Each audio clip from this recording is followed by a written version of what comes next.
Stillwater was a booming town in the years just after the Civil War, and immigrants flocked to town looking for work in the logging camps and lumber industry. Many came from the German states, so it is not surprising that Stillwater could call itself home to several outstanding breweries. But it was Joseph Wolf, a native of Switzerland, who made the biggest impact. When Joseph first came to town, he ran a retail liquor store on Main Street, but later earned a living as a barber.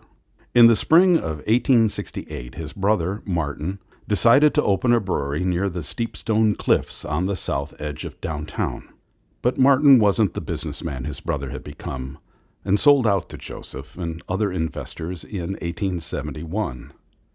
A year later, disaster struck, when a fire swept through the buildings, leaving 2 men dead among the ashes. But Joseph Wolf was convinced that a brewery would work, and built from the ground up first a store on the corner, then the brewery itself, and finally a brick office building, completed in 1880. The secret, though, might have been the caves, a perfect environment for cooling and storing the beer.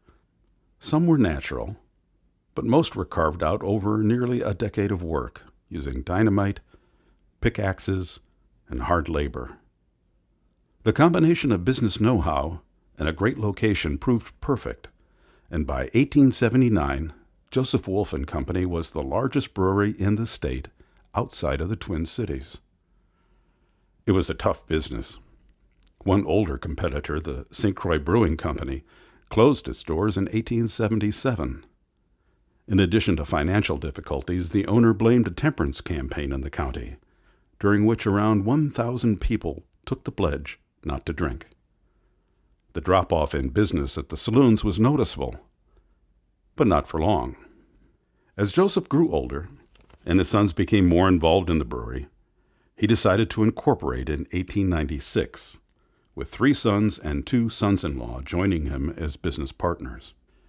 Maybe the idea came from the new generation, but soon after, the brewery formed a baseball team that played games throughout Minnesota, and they soon gained a reputation as one of the state's toughest rivals. At least one team member, pitcher Gene Ford, went on to play in the major leagues. Even then, brewers understood that marketing and sports went together. It was a great way to get free advertising, since a visiting from the touring Wolves typically received days' worth of coverage in local newspapers. For the next 3 decades, the company flourished.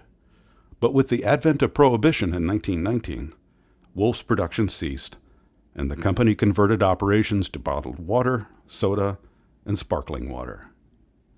In 1921, at age 89, Joseph Wolf died suddenly, and the family blamed Prohibition, claiming it had broken his heart.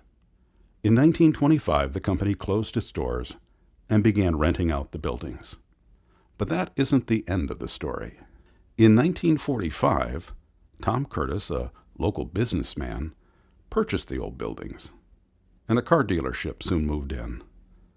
But Curtis had an idea that the caves could be turned into a tourist attraction. To liven them up, he added indoor and outdoor trout ponds and then opened it to the public for a small fee. Thousands of visitors went through the caves from the late 1950s until Curtis sold them in 1971. There's more. In recent years, 2 great-granddaughters of Joseph Wolf have gotten into the business, and now, nearly 150 years after the family began brewing beer on this site, you can once again buy a bottle of Wolf's beer.